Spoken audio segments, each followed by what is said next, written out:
بسم اللہ الرحمن الرحیم۔ ہم آج کے سیشن کا باقاعدہ آغاز کر رہے ہیں۔ آج کے سیشن میں ہمارے ساتھ حضرت مولانا حنیف جالندری صاحب موجود ہیں۔ حضرت مولانا کسی تعارف کے محتاج نہیں، پاکستان کے سب سے بڑے دینی مدارس کے جو نیٹ ورک ہے وفاق المدارس، اس کے جنرل سیکرٹری ہیں، اور جامعہ خیر المدارس ملتان کے محتمم ہیں، اور اسلامی نظریاتی کونسل اور اسی طرح رویت ہلال کمیٹی کے ممبر بھی ہیں۔ مولانا صاحب آپ کو خوش آمدید کہتے ہیں چیزپ HR ڈپارٹمنٹ کی طرف سے۔ ہمارے ساتھ مصطفیٰ بشیر صاحب بھی موجود ہیں، جواد بشیر صاحب، ان کو بھی خوش آمدید کہتے ہیں، چیزپ کے ڈائریکٹر ہیں۔ مولانا صاحب، پروگرام کا ہم باقاعدہ آغاز کرنے جا رہے ہیں۔ ہمارا موضوع ہے استقبال رمضان، یعنی رمضان کو ہم مؤثر انداز میں کس طرح سے پلان کریں، کس طرح سے گزاریں، اس پر آج آپ خطاب فرمائیں گے۔ تو آغاز کریں مولانا صاحب۔ مفتی سیف صاحب بھی ہمارے ساتھ ہیں، ہم ان کو بھی خوش آمدید کہتے ہیں۔ السلام علیکم سیف بھائی۔ وعلیکم السلام۔ حنیف صاحب کو بھی میری طرف سے سلام۔ الحمدللہ رب العالمین والصلاة والسلام علی خاتم الانبیاء والمرسلین وعلی آلہ واصحابہ اجمعین ومن تبعہم بإحسان الی یوم الدین، اما بعد فاعوذ باللہ من الشیطان الرجیم، بسم اللہ الرحمن الرحیم۔ شہر رمضان الذی انزل فیہ القرآن ہدی للناس وبینات من الہدی والفرقان، صدق اللہ العظیم۔ قابل صد احترام برادران اسلام، خواتین اسلام، السلام علیکم ورحمۃ اللہ وبرکاتہ۔ میں سب سے پہلے آپ حضرات کا اور آپ کے ادارے کا صمیم قلب سے شکر گزار ہوں، جنہوں نے آج اس پروگرام کا اہتمام فرمایا اور مجھے اس بات کا موقع دیا کہ میں رمضان المبارک سے پہلے استقبال رمضان کے حوالے سے چند گزارشات پیش کروں۔ آپ حضرات جانتے ہیں کہ رمضان المبارک اللہ تبارک و تعالی کا اس امت کے لیے، جناب نبی کریم حضور اکرم صلی اللہ علیہ وسلم کے کلمہ گو امت کے لیے بہت بڑا انعام ہے۔ یہ ماہ مبارک ماہ رحمت ہے، ماہ مغفرت ہے، ماہ عبادت ہے، ماہ نزول قرآن ہے، قدر و منزلت والا مہینہ ہے، یہ رفعتوں، بلندیوں اور عظمتوں کا مہینہ ہے۔ پہلی بات تو یہ ذہن میں رہے کہ رمضان کا یہ جو لفظ ہے، اس کا استعمال عام طور پر ہمارے ہاں غلط کیا جاتا ہے۔ ہم لفظ بولتے ہیں رمضان، یعنی میم پر ہم لوگ سکون پڑھتے ہیں، جبکہ یہ غلط ہے، یہ رمضان ہے، میم پر زبر ہے، میم پر سکون نہیں ہے۔ قرآن کریم میں بھی اللہ نے فرمایا شہر رمضان الذی انزل فیہ القرآن، تو آئندہ جب بھی اس مہینے کا نام لیں تو رمضان المبارک کہیں، رمضان نہیں۔ یہ نام اس مہینے کا کیوں ہے اور رمضان کا لغوی اور لفظی معنی کیا ہے؟ رمضان کا لغوی معنی جلا دینا، راکھ کر دینا، ختم کر دینا۔ اب اس مہینے کا یہ نام جو آنے والا ہے، یہ کیوں رکھا گیا؟ بعض حضرات تو یہ فرماتے ہیں کہ جس سال اس مہینے کا یہ نام تجویز کیا جا رہا تھا،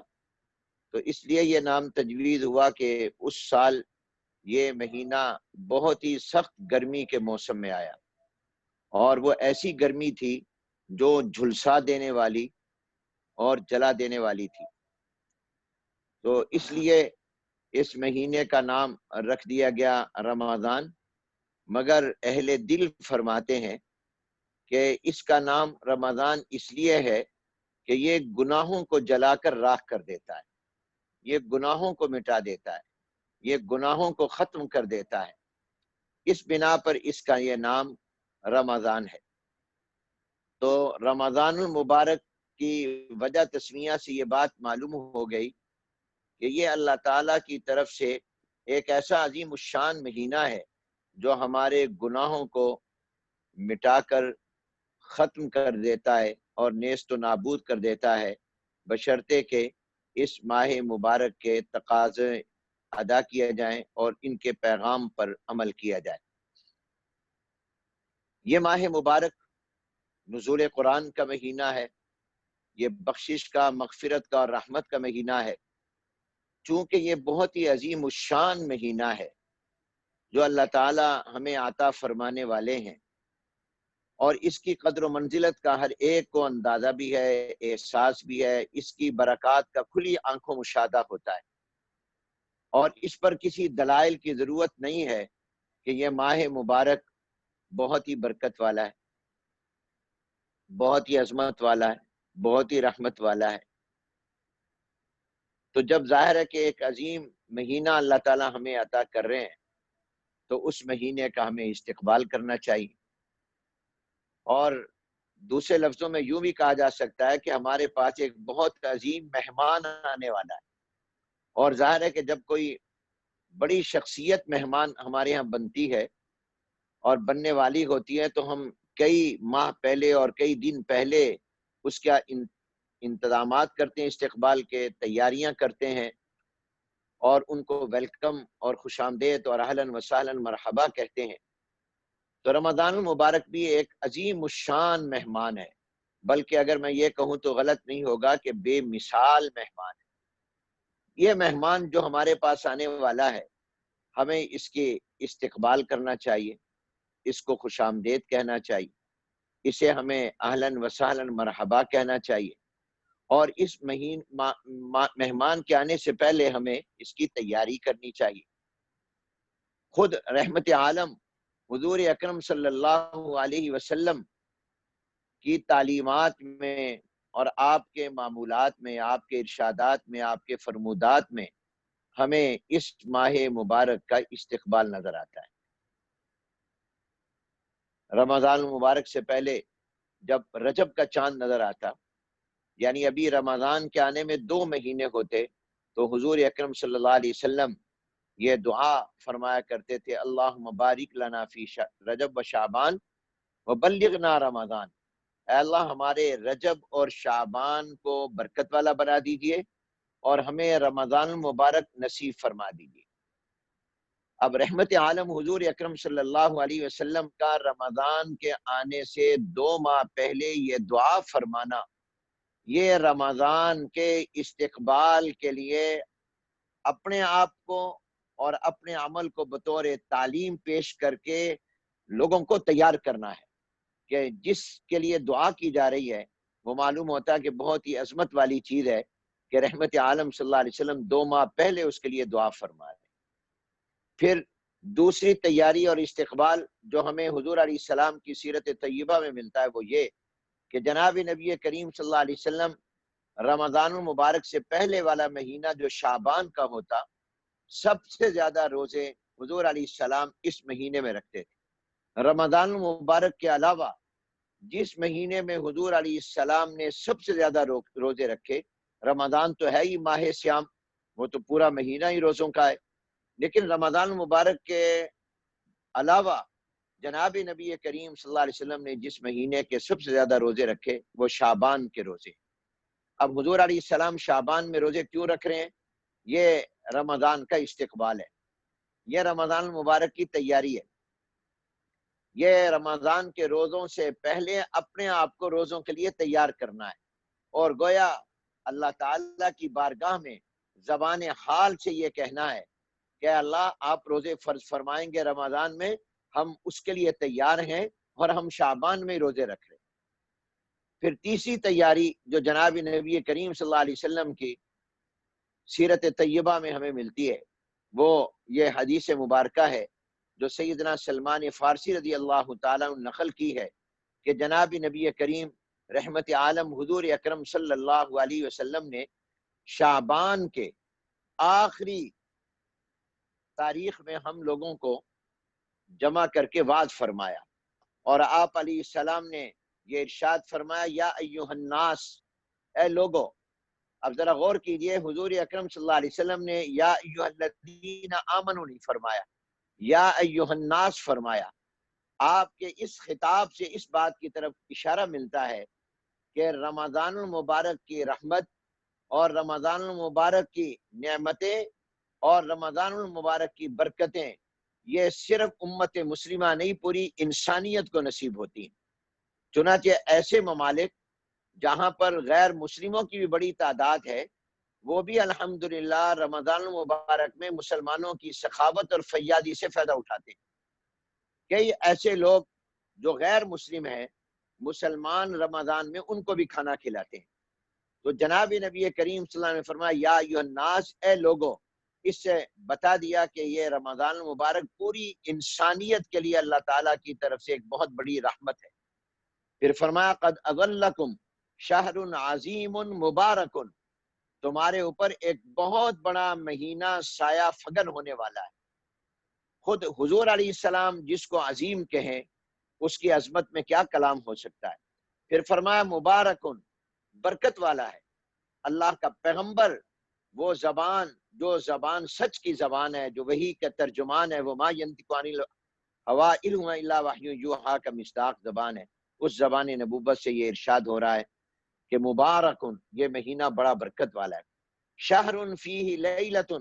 خیر من الف شہر،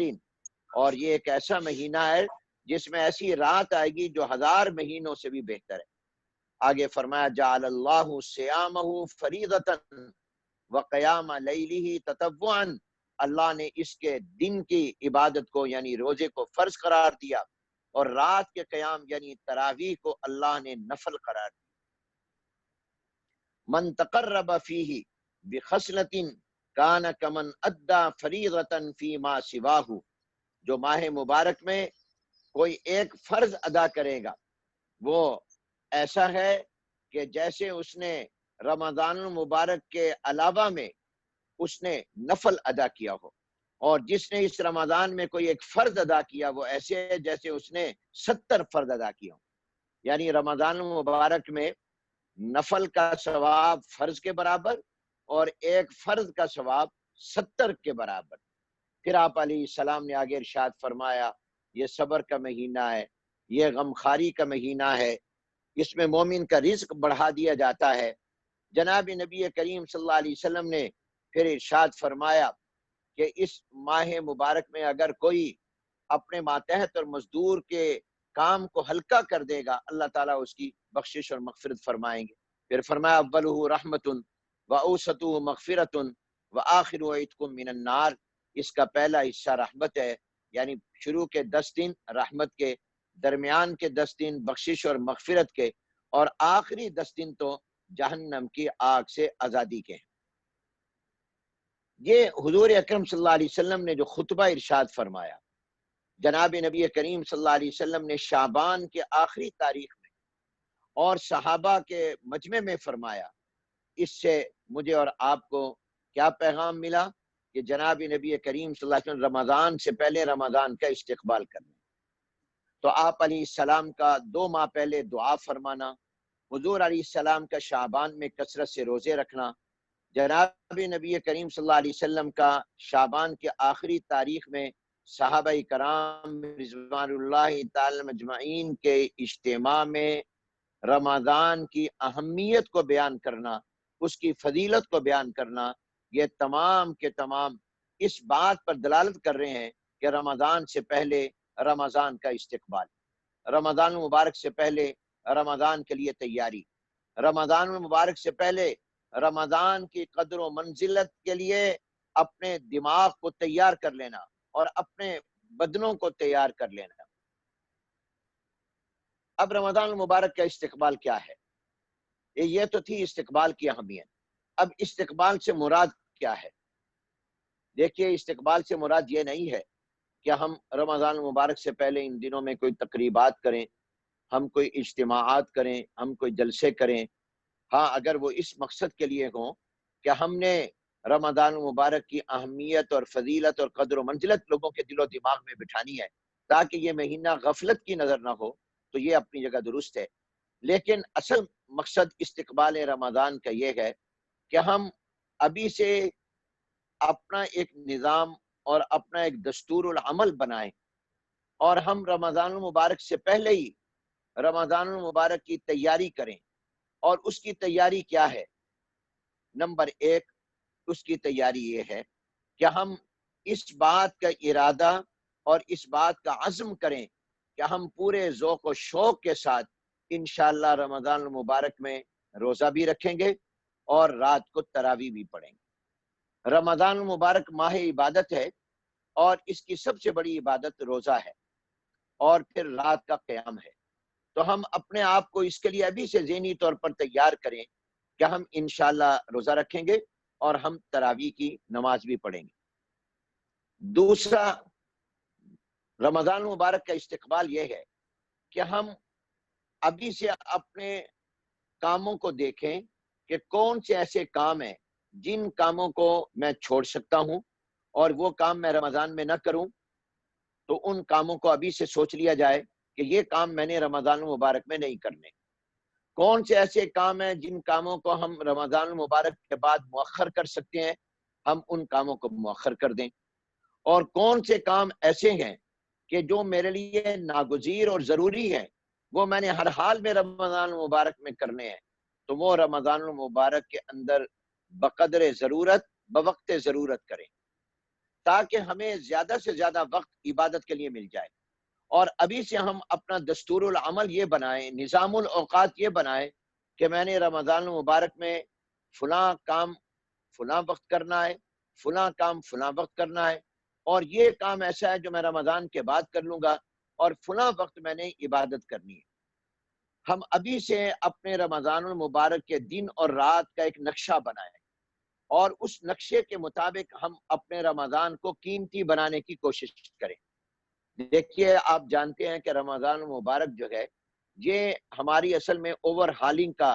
مہینہ ہے، یہ ہماری ٹریننگ کا اور تربیت کا مہینہ ہے۔ تو ہمیں ابھی سے اس ٹریننگ کے لیے اور تربیت کے لیے تیاری کرنی چاہیے۔ رمضان المبارک میں ہم اپنا کچھ وقت مخصوص کر لیں کہ ہم نے قرآن کریم کی تلاوت کرنی ہے۔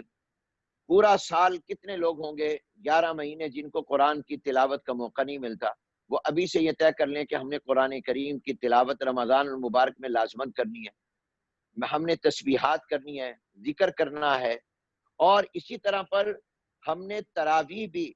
وہاں پر پڑھنی ہے جہاں قرآن کریم کو اطمینان کے ساتھ اور صحت اور تجوید کے ساتھ پڑھنے والا قاری ہو۔ ہماری کوشش کیا ہوتی ہے کہ ہم ایک ایسا کوئی حافظ اور قاری اور امام تلاش کریں کہ جو ہمیں 15 منٹ میں فارغ کر دے، جو ہمیں آدھے گھنٹے میں فارغ کر دے، جو ہمیں جلدی جلدی رکوع کرا دے، جلدی جلدی سجدہ کر دے، اور صورتوں میں، اور اگر قرآن بھی پڑھ رہا ہے تو وہ جناب بڑی تیزی کے ساتھ قرآن کریم پڑھے اور ہمیں جلدی فارغ کر دے۔ ہم نے کہاں جانا ہے؟ کون سا کام ہمارا رکا ہوا ہے؟ ابھی آپ دیکھیں اس کرونا وائرس نے ہمارے کتنے کام روک دیے، یہ بھی تو ہے نا، جبری طور پر ایسا ہو گیا نا۔ تو کون سا انسان ہے جس کو اپنی قبر اور آخرت بنانے کی فکر اور ضرورت نہ ہو؟ تو اس لیے میری یہ درخواست ہے کہ ہم ابھی سے یہ دیکھیں کہ میں نے تراویح کہاں پڑھنی ہے، اور میں نے جہاں تراویح پڑھنی ہے، اگر میں اپنے گھر میں تراویح کا انتظام کر رہا ہوں، اپنے دفتر میں کر رہا ہوں، فیکٹری میں کر رہا ہوں، کارخانے میں کر رہا ہوں، تو میں نے ایسا قرآن کریم کا حافظ اور قاری تلاش کرنا ہے۔ یا میں مسجد میں تراویح پڑھ رہا ہوں تو میں نے ایسی مسجد کا انتخاب کرنا ہے جہاں پر قرآن کریم سنانے والا صحت اور تجوید کے ساتھ قرآن سنائے، وہ بالکل صحیح قرآن پڑھتا ہو اور اطمینان کے ساتھ ٹھہر ٹھہر کر پڑھے کہ جس سے معنی بھی سمجھ آئے۔ اور اب آپ دیکھیے حرمین شریفین میں 2 گھنٹے تراویح میں لگتے ہیں، کتنا لطف اور مزہ آتا ہے، سنانے والے حضرات کس سکون کے ساتھ قرآن کریم سناتے ہیں، سنانے والے کو بھی لطف آتا ہے اور سننے والوں کو بھی لطف آتا ہے۔ دعا کیجیے اللہ کرے یہ کرونا وائرس کی عالمی وبائی بیماری کی وجہ سے جو پوری دنیا لاک ڈاؤن ہو چکی ہے، اور حرمین شریفین کے اندر بھی یہ خطرہ موجود ہے کہ آنے والے رمضان میں تراویح نہ ہو، اللہ اس صورتحال کو بہتر کر دے اور وہاں پر تراویح ہو جائے۔ تو ہمیں ایسی جگہ پر تراویح پڑھنی چاہیے، اور اگر ہم خود حافظ قرآن ہیں تو ہمیں رمضان کا استقبال اور تیاری کا یہ تقاضا ہے کہ ہم اپنے قرآن کو یاد کرنا شروع کریں، اور ہم خود قرآن کریم کو اتنا پختہ کر لیں کہ ہم آنے والے رمضان میں قرآن کریم کو ہم سنائیں، اور ایک ہم اور ارادہ اور عزم بھی کریں، اور وہ یہ کریں کہ ہم نے رمضان المبارک میں گناہ کوئی نہیں کرنا۔ یہ ہم فیصلہ کر لیں اور ارادہ کر لیں کہ ہم نے کوئی گناہ نہیں کرنا۔ اگر میں اور آپ رمضان المبارک میں زیادہ نفل عبادت نہ کر سکیں، نفلی نماز نہ پڑھ سکیں، ہم تہجد بالفجر نہ پڑھ سکیں، نوافل نہ پڑھ سکیں، اور ہم نفلی صدقہ خیرات نہ کر سکیں، لیکن ہم کم از کم گناہ سے بچ جائیں اور ہمارا رمضان گناہ سے خالی ہو جائے، تو آپ یقین کیجئے آپ نے رمضان کو پا لیا اور آپ کامیاب ہو گئے۔ گناہ سے خالی رمضان گزر جائے۔ جناب نبی کریم صلی اللہ علیہ وسلم نے فرمایا من سلم لہ رمضان سلمت لہ السنہ، جس کا رمضان محفوظ ہو گیا اس کا پورا سال محفوظ ہو جائے گا۔ اگر آپ نے اور میں نے اپنے رمضان کو گناہوں سے محفوظ بنا لیا تو انشاءاللہ اللہ تبارک و تعالی ہمارا پورا سال گناہوں سے محفوظ بنا دیں گے، ہمیں یہ توفیق دے دیں گے کہ ہم پورا سال گناہوں سے بچ جائیں۔ تو اس بات کا عزم اور ارادہ کریں، اور ابھی سے ہم اس بات کی تیاری کریں کہ ہم نے اپنے رمضان المبارک کو گناہوں سے بالکل محفوظ کرنا ہے۔ ہمارے پاس موبائل ہے، ایک سے زیادہ موبائل ہے، اور ان موبائلوں کے اندر ہم فیس بک ہے، یوٹیوب پہ ہم یہ سوشل میڈیا جو استعمال کرتے ہیں، تو آپ دیکھیے اس میں کتنی گناہ کی چیزیں آتی ہیں۔ تو اب اگر ہم یہ ارادہ کر لیں گے تو ہمیں اپنے موبائل سے بھی اپنے آپ کو دور رکھنا ہوگا، اور موبائل کو بھی اپنے سے دور رکھنا ہوگا، اس لیے کہ ہم موبائل کھولتے ہیں بغیر ارادے کے، اس میں کئی ساری چیزیں ایسی نظر آ جاتی ہیں جو شریعت کے خلاف ہوتی ہیں۔ ہمیں اس پر بچنے کی کوشش کرنی چاہیے اور اپنے وقت کو بھی قیمتی بنانا چاہیے۔ یہ ہمارا موبائل ہمارا بہت سارا وقت ضائع کرتا ہے، ہمیں یہ چاہیے کہ ہم اپنے رمضان المبارک کو قیمتی بنائیں، اور اس کے قیمتی بنانے کا تقاضا یہ ہے کہ ہم اپنی نظر کی حفاظت کریں، ہم اپنے کانوں کی حفاظت کریں، ہم اپنی زبان کی حفاظت کریں، ہم اپنے ہاتھوں کی حفاظت کریں، ہم اپنے پاؤں کی حفاظت کریں، ہم سر سے پاؤں تک کے ہر وجود کی حفاظت، ہر عضو کی حفاظت کریں، اور ہم ان کو گناہوں سے محفوظ رکھیں۔ یہ کتنی بڑی حماقت ہے کہ ہم نے اللہ کے کہنے پر رمضان میں روزہ انشاءاللہ رکھنا ہے، کھانے کو چھوڑنا ہے، پینے کو چھوڑنا ہے، نکاح کے ایک جائز تقاضے کو دن کے وقت میں چھوڑ دینا ہے۔ یہ ہم نے حلال چیزیں تو چھوڑ دینی ہے، لیکن ہم نے حرام نہیں چھوڑنا۔ یہ کیسی حماقت ہوگی کہ حلال تو چھوڑ رہا ہے مگر حرام نہیں چھوڑ رہا۔ تو اس لحاظ سے رمضان کے استقبال کا مقصد یہ ہے کہ ہم اپنے آپ کو ذہنی طور پر ان تمام چیزوں کے لیے تیار کریں، ہم ان کا عزم کریں کہ جیسے ہم اللہ کے کہنے پر حلال چھوڑیں گے ایسے ہی ہم اللہ کے کہنے پر حرام بھی چھوڑ دیں گے، اور حرام تو ابھی سے چھوڑ دیں گے، اور ہم حرام سے دور رہیں گے، اور اپنے آپ کو اور اپنی اولاد کو ہم لقمہ حرام سے بچائیں گے تاکہ ہماری دعائیں اور عبادتیں قبول ہو جائیں۔ آپ نے سنا ہے جناب نبی کریم صلی اللہ علیہ وسلم نے فرمایا جس کا کھانا حرام، جس کا پینا حرام، اس کی دعا کیسے قبول ہو؟ وہ رو بھی رہا ہے، گڑ گڑا بھی رہا ہے، آسمان کی طرف متوجہ بھی ہے اور ہاتھ بھی اٹھا رہا ہے اور گریا وزاری بھی کر رہا ہے، تضرع بھی کر رہا ہے، لیکن اس کا کھانا حرام، اس کا پینا حرام، اس کا پہننا حرام، تو اس کی کیسے دعائیں قبول ہوں؟ تو ہم نے اپنی اولاد کو اور اپنے گھر والوں کو اور اپنے آپ کو لقمہ حرام سے بچانا ہے۔ اس بات کا بھی ہم اگر پختہ ارادہ کر لیں گے اور پکا ارادہ کر لیں گے تو انشاءاللہ ہمارا رمضان قیمتی بن جائے گا، اور اس میں ہمیں رشوت سے، ہمیں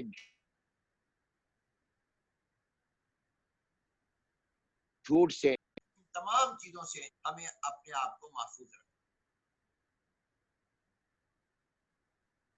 یہ تیاری اس کے ساتھ ساتھ رمضان مبارک صبر کا مہینہ ہے، اور جناب نبی کریم صلی اللہ علیہ وسلم نے فرمایا کہ یہ صبر کا مہینہ ہے، کیونکہ انسان کو بھوک لگتی ہے، پیاس لگتی ہے، تو اس میں، اور اتفاق سے اب رمضان ایسے موسم میں آ رہا ہے جو گرم موسم بھی ہوگا، اگرچہ بہت زیادہ اب تو گرم نہیں، آہستہ آہستہ ٹھنڈے موسم میں آ رہا ہے، لیکن ابھی فی الحال گرمی ہوگی، دن بھی بڑے ہوں گے۔ تو آپ حضرات اور ہم سب کو چاہیے کہ ہم پیاس تنگ کرے گی، بھوک تنگ کرے گی تو ہم اس پر صبر کریں، اور ہم غریبوں کی ہمدردی بھی کریں۔ اسلام وہ دین ہے جو ہر موقع پر غریب کو ساتھ دے کر چلتا ہے۔ عید الفطر کے موقع پر کہتا ہے کہ پہلے صدقہ فطر ادا کر دو، ہمیں زکوٰۃ ادا کرنے کا کہتا ہے۔ رمضان المبارک میں حضور علیہ السلام نے فرمایا کہ جو کسی روزے دار کو روزہ افطار کرائے گا اس کو روزے دار کے برابر ثواب ملے گا۔ صحابہ نے کہا یا رسول اللہ ہم میں سے ہر ایک تو یہ طاقت نہیں رکھتا، تو حضور نے فرمایا کہ یہ کوئی پیٹ بھر کر کھانا کھلانے پر موقوف ثواب نہیں ہے، اگر تم نے پانی کا ایک گھونٹ پلا دیا، لسی کا ایک گھونٹ پلا دیا، تم نے ایک کھجور بھی اس کو کھلا دی، اس پر بھی اللہ تعالیٰ تمہیں یہ اجر اور ثواب عطا فرما دے۔ چلتے پھرتے استغفار کریں، کلمہ طیبہ کا ورد کریں، قرآن کریم کی تلاوت کریں، جنت اللہ سے مانگیں اور دوزخ سے بچنے کی دعائیں کریں، پوری امت مسلمہ کے لیے دعائیں کریں۔ یہ ہے رمضان المبارک کا استقبال اور رمضان کی تیاری۔ دیکھیے اللہ تعالیٰ نے ہمیں اور آپ کو کس لیے پیدا کیا؟ قرآن میں فرمایا وَمَا خَلَقْتُ الْجِنَّ وَالْإِنسَ إِلَّا لِيَعْبُدُونَ، ہم نے انسانوں کو اور جنات کو عبادت کے لیے پیدا کیا۔ ہونا تو یہ چاہیے تھا کہ ہم ہر وقت سجدے میں پڑے رہتے اور پورا سال ہم عبادت ہی کرتے رہتے، لیکن اللہ تعالیٰ نے کرم فرمایا، ہمیں اپنے تجارت کی، زراعت کی، ملازمتوں کی، کاموں کی اجازت بھی عنایت فرما دی اور ساتھ ایک مہینہ دے دیا کہ اس مہینے میں تم عبادت کرو اور سال کے تمام 11 مہینوں کے گناہوں کو معاف کروا لو۔ تو اس لحاظ سے یہ مہینہ عبادت کا ہے، گویا تخلیق انسانی کے مقصد کو حاصل کرنے کا مہینہ ہے کہ مجھے اور آپ کو جس مقصد کے لیے اللہ نے پیدا کیا ہم نے اس مقصد کو حاصل کرنا ہے۔ آپ بتائیے انسانی زندگی میں کیا ایسا کوئی مہینہ آتا ہوگا جس میں صبح سے شام تک کا پورا وقت اس کا عبادت میں گزرے؟ یہ رمضان المبارک کی خصوصیت ہے کہ آپ نے روزہ رکھا ہوا ہے، آپ بھلے کام کر رہے ہیں، بھلے آپ سو رہے ہیں، آپ تجارت کر رہے ہیں، دکان پر ہیں، لیکن آپ روزے کی حالت میں ہیں تو گویا آپ عبادت میں ہیں۔ تو صبح سے شام تک آپ عبادت میں رہے۔ پھر آپ جب تراویح پڑھتے ہیں تو تراویح آپ اگرچہ پڑھتے ہیں گھنٹہ 1.5 گھنٹہ، لیکن آپ کو ثواب اللہ تعالیٰ پوری رات کی عبادت کا عطا فرمائے۔ مولانا صاحب معذرت کے ساتھ یہ جو ہمارا سافٹ ویئر ہے یہ فری ورژن ہے، تو بس یہ 1 منٹ کے بعد نا یہ سافٹ ویئر کی لنک بند ہو جائے گی، تو جن لوگوں نے اس کو جوائن کیا وہ دوبارہ اسی لنک پر کلک کر دیں۔ 1 منٹ بعد یہ اس کو اسکرین کو بند ہو جانا ہے، دوبارہ اس سے آپ لاگ ان ہوں گے اپنے لنک پر کلک کر کے۔ 1 منٹ کے بعد یہ بند ہو جائے گا، 1 منٹ کے بعد اس کو پھر دوبارہ لنک کرنا ہوگا۔ تو میں یہ عرض کر رہا تھا کہ ہمیں اور آپ کو اپنے اس رمضان کو قیمتی بنانا ہے اور اس رمضان المبارک کی پہلے سے تیاری کرنی ہے، اور اس کی تیاری میں نے آپ کی خدمت میں عرض کر دی ہے۔